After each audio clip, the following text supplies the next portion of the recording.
Hello दोस्तों, नमस्कार। कैसे हैं आप लोग? उम्मीद होगा सभी लोग अच्छे होंगे और अपनी अपनी एग्जाम की तैयारी कर रहे होंगे। दोस्तों, कुमार गौरव सर द्वारा चलाए गए 7 फेर वाली सीरीज का हम लोग रिवीजन करेंगे। तो दोस्तों, ये सीजन रहेगा 5.0 का और एपिसोड नंबर 3 का रिवीजन करेंगे। तो आइए दोस्तों शुरू करते हैं। पहला देख लेते हैं दोस्तों। पहला प्रश्न क्या हम लोग का है? पहला है, पेंसिलिन की खोज किसके द्वारा किया गया था? पेंसिलिन की खोज जो है फ्लेमिंग के द्वारा किया गया था। अगला देख लेते हैं, दुनिया का पहला मानव हृदय प्रतिरोपण की खोज कब की गई थी या किसके द्वारा किया गया था?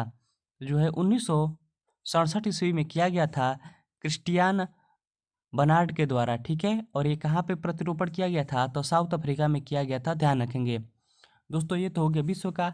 और भारत का बताइएगा। भारत के अंदर जो है पहला मानव हृदय प्रतिरोपण पी वेणुगोपाल के द्वारा किया गया था 1994 ईस्वी में। कहाँ पे किया गया था? तो दिल्ली एम्स में किया गया था। दोस्तों, आप लोग ध्यान रखेंगे कि हाल ही में वेणुगोपाल का निधन हो गया है, ध्यान रखेंगे। आगे देख लेते हैं, दुनिया का पहला टेस्ट ट्यूब बेबी का निर्माण कब हुआ था? तो 1978 ईस्वी में होता है, जिसका नाम लुइस ब्राउन था। ठीक है, और बनाने वाले कौन थे? तो डॉक्टर एडवर्ड थे। ठीक है, भारत का पहला टेस्ट बेबी का नाम क्या था दोस्तों? तो दुर्गा था, ध्यान रखेंगे। ये भी इंपॉर्टेंट है, वेरी वेरी इंपॉर्टेंट है। आगे देख लेते हैं, पहले पहले स्तनपायी का क्लोन बना बनाने वाले या किस क्या बना था दोस्तों? पहले स्तनपायी का क्लोन बना था डॉली भेड़ का। ठीक है, डॉली भेड़ नाम का बना था 1996 ईस्वी में। बनाने वाले थे यान विलमुड थे। ठीक है, ध्यान रखेंगे। आइए दोस्तों, प्रश्न संख्या दूसरा देख लेते हैं। प्रश्न संख्या दूसरा है दोस्तों, लाइपेज का कार्य क्या होता है? लाइपेज का कार्य क्या होता है? तो वसा का पाचन करना। साथ ही साथ एमाइलेज का कार्य क्या होता है? एमाइलेज का कार्य होता है, ये जो है एमाइलेज कहाँ पाया जाता है? तो ये आपका लार में पाया जाता है।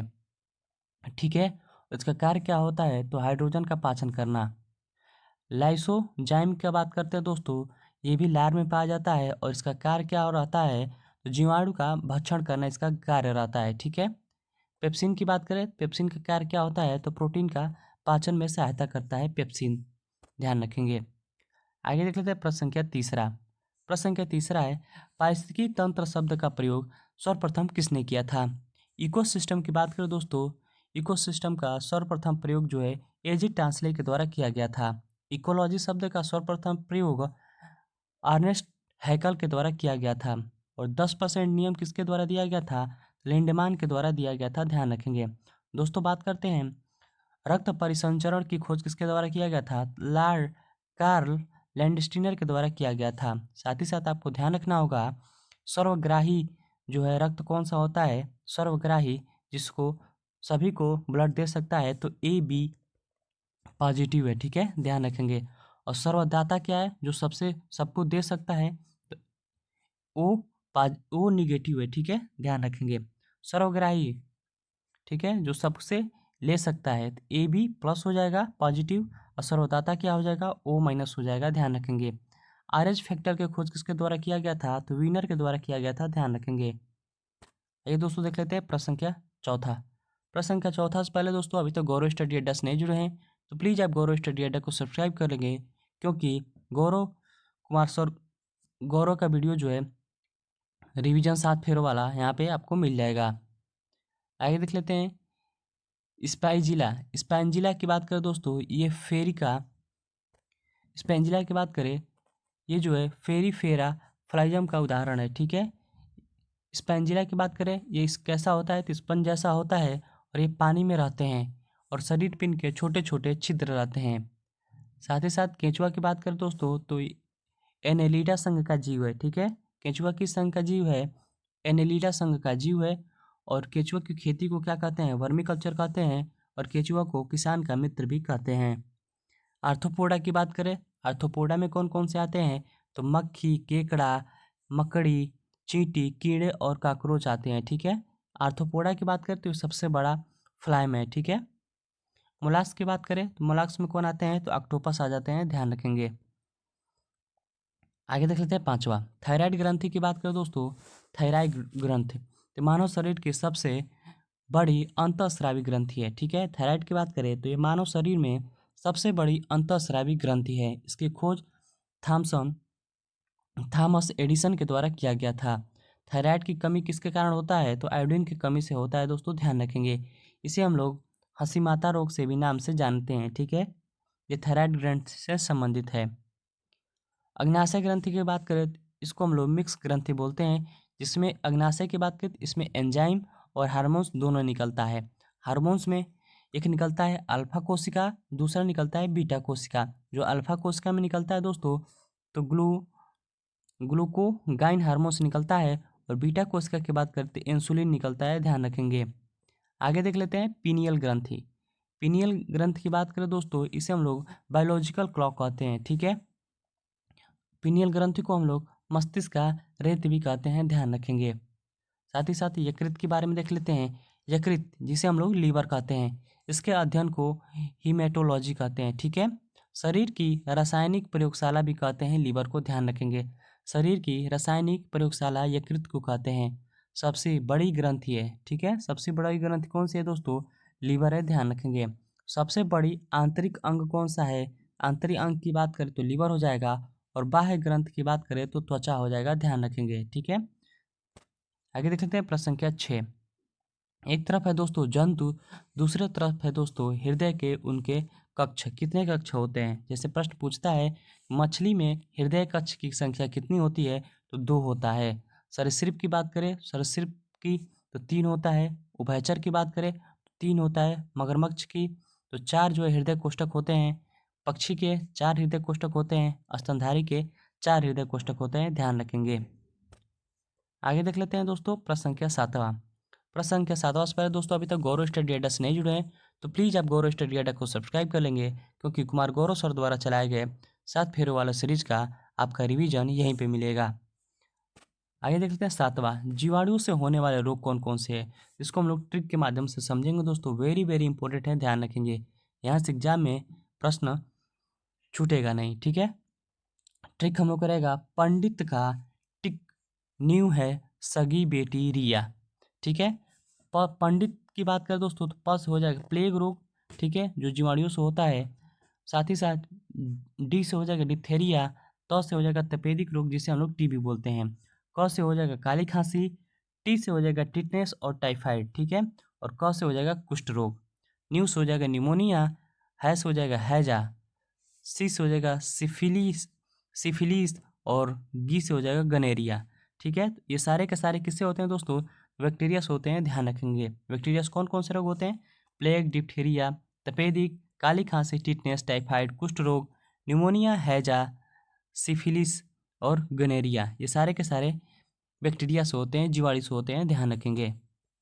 आगे देख लेते हैं प्रोटोजोआ से होने वाले रोग। दोस्तों इसको ट्रिक के माध्यम से भी हम लोग देख लेते हैं। प्रोटोजोआ से होने वाले रोग ट्रिक है दोस्तों, पापा काम पे सोते हैं। पा से हो जाएगा पायरिया। काम से हो जाएगा, क से हो जाएगा कालाजार, और कालाजार का वाहक रोग कौन होता है? तो सैड फ्लाई होती है, ध्यान रखेंगे। म से हो जाएगा मलेरिया। प से हो जाएगा पेचिस, और सोते से हो जाएगा निद्रा रोग। ठीक है, इसका रोग वाहक कौन होती है? तो सीसी मक्खी होती है, ध्यान रखेंगे। तो प्रोटोजुआ से कौन कौन से रोग होते हैं? पायरिया होता है, कालाजार होता है, मलेरिया होता है, पेचिस होता है, निद्रा रोग होता है, ध्यान रखेंगे। ठीक है, आगे देख लेते हैं। एक और इम्पोर्टेंट है कवक से होने वाले रोग, वेरी वेरी इंपॉर्टेंट है दोस्तों। कवक से कौन कौन से रोग होते हैं? ट्रिक के माध्यम से भी देख लेते हैं। ट्रिक रहेगा हम लोग का गंजा दामाद खाए फ्रूट। गंजा से हो जाएगा कवक से ये रोग होता है, जिसमें दाग, खाज, खुजली और अस्थमा होता है। ठीक है, फ्रूट से होता है एथिलीट फूड। ठीक है, ये कवक से होने वाले रोग है। कौन कौन से हैं? दाग, खाज, खुजली, अस्थमा और एथिलीट फूड, ये किससे होते हैं? तो कवक से होने वाले रोग हैं। ठीक है, ध्यान रखेंगे। प्रश्न संख्या 8 देख लेते हैं। इटाई टाई रोग की बात करें तो किसके कारण होता है? तो कैडियम की कमी से होता है। मी माता की बात करें तो पारा के कारण होता है। ठीक है, ये भी इंपॉर्टेंट है, ध्यान रखेंगे। प्रश्न संख्या 9 है दोस्तों। विटामिन ए की बात करें तो इसका वैज्ञानिक नाम क्या है? रेटिनाल है। और विटामिन ए से क्या होता है? रतौंधी होता है, ध्यान रखेंगे। विटामिन ए की कमी से रतौंधी रोग होता है। विटामिन B12 की बात करें दोस्तों, जिससे का रासायनिक नाम है कोबालामीन। कोबालामीन है जिससे कोबाल्ट धातु होती है। विटामिन सी की बात करें, स्कॉर्बिक अम्ल इसका रासायनिक नाम है, और नाविक रोग भी इसे बोलते हैं, ठीक है, ध्यान रखेंगे। विटामिन डी की बात करें तो कैल्सीफेरॉल इसका रासायनिक नाम हो जाएगा, जो सूर्य के प्रकाश में पाया जाता है विटामिन डी। इसके कमी के कारण रिकेटस होता है, ध्यान रखेंगे, ठीक है। विटामिन ई की रासायनिक नाम क्या है दोस्तों, टोकोफेरॉल हो जाएगा, जिसकी कमी से बांझपन होता है, ध्यान रखेंगे। आगे देख लेते हैं दोस्तों प्रश्न संख्या 11। प्रश्न संख्या 11 देख लेते हैं। साल्ट पीटर किसे बोलते हैं दोस्तों, KNO3 को बोलते हैं, जिसे हम लोग पोटेशियम नाइट्रेट बोलते हैं। लाल दवा का रासायनिक नाम होता है पोटेशियम परमैंगनेट, जिसे हम लोग KNO4 के नाम से जानते हैं। ब्लीचिंग पाउडर जिसे हम लोग CaOCl2 के नाम से जानते हैं। हास्य गैस जिसे हम लोग नाइट्रस ऑक्साइड कहते हैं, N2A इसका रासायनिक नाम है, ठीक है। एंटासिड की बात करें तो MgOH का होल ट्वाइस होता है, जिसे हम लोग मैग्नीशियम हाइड्रोक्साइड कहते हैं, ठीक है। मिल्क ऑफ मैग्नीशिया कहते हैं जिसे हम लोग, ठीक है। बुझा चूना की बात करें दोस्तों, बुझा चूना CaOH का होल ट्वाइस होता है, ठीक है। संगमरमर की बात करें, संगमरमर का रासायनिक नाम क्या होता है, तो कैल्शियम कार्बोनेट होता है, CaCO3 होता है। नौसादर की बात करें तो NH4Cl होता है, जिसे हम लोग अमोनिया क्लोराइड कहते हैं। बुझा चूना CaO बोलते हैं, ठीक है, ध्यान रखेंगे, जो हम लोग घर में रंगाई के काम में लाते हैं, ठीक है। आगे देख लेते हैं प्रश्न संख्या 11। प्रश्न संख्या 11 देख लेते हैं दोस्तों। आवर्त सारणी की बात करें दोस्तों, तो वर्तमान में जो आवर्त सारणी है वो किसका है, मोंजले का आवर्त सारणी है, ठीक है। ये किसके आधार पर आधारित है दोस्तों, तो ये परमाणु क्रमांक के आधार पर आधारित है, ठीक है, जिसमें जो दोस्तों 18 ग्रुप होते हैं और 7 आवर्त सारणी होते हैं, ध्यान रखिए। कुल इसमें तत्वों की संख्या कितनी है, तो 118 है, और उसमें जो है 7 उपधातु है। 7 उपधातु की बात करें दोस्तों, ये पी ब्लॉक में स्थित है। कौन कौन से 7 उपधातु है इसको हम लोग देख लेते हैं, इंपॉर्टेंट है। पहला हो जाएगा बोरान हो जाएगा, दूसरा हो जाएगा सिलिकॉन, तीसरा होगा जर्मेनियम, चौथा हो जाएगा आर्सेनिक, पांचवा हो जाएगा एंटीमनी, छठवा हो जाएगा टेलेरियम, और सातवां हो जाएगा पोलेरिनियम, ठीक है। ये सातों के सातों उपधातु हैं, ध्यान रखेंगे, ठीक है। यस ब्लॉक की बात करें, ये इसको जो है धातु में रखा गया है। इसमें जो है एक हाइड्रोजन जो है अपवाद है, ठीक है, जो अधातु के रूप में स्थित है। साथ ही साथ डी ब्लॉक की बात करें दोस्तों, डी ब्लॉक में संक्रमण धातु रखा गया है, जिसमें 18 ग्रुप हैं। इसको हम लोग शून्य ग्रुप या आदर्श गैस भी कहते हैं। पी ब्लॉक में धातु, अधातु और उपधातु को रखा गया है, ठीक है। आगे देख लेते हैं प्रश्न संख्या 12। मेंडलीफ की आवर्त सारणी की बात करें दोस्तों, तो किस पे आधारित है, तो परमाणु भार पर आधारित है, ठीक है। इसमें जो है कुल 63 एलिमेंट या तत्व स्थित है, ठीक है। इक्वारेजिया की बात करें दोस्तों, जो हम लोग गाँव में सोना साफ कराने के लिए आते हैं, वो किसका प्रयोग करते हैं, इक्वेरेजिया का प्रयोग करते हैं, जिसमें क्या क्या मिश्रण रहता है, हाइड्रोक्लोरिक अम्ल और सांद्र अम्ल होता है, जिसमें का अनुपात कितना होता है, 3:1 का होता है, ध्यान रखेंगे। आगे देख लेते हैं प्रश्न संख्या 14, इंपॉर्टेंट है, इसको भी ध्यान रखेंगे। देखिए दोस्तों, लिटमस की बात करें तो लिटमस पेपर किससे बना होता है, तो लाइकेन से बना होता है, ठीक है। जो लिटमस होता है, जिसमें अम्ल मिलाने पर नीले को कैसा कर देता है, तो लाल कर देता है, ध्यान रखेंगे, अम्ल मिलाने पर। और क्षार जब मिलाएंगे तो लाल को नीला कर देता है, ठीक है।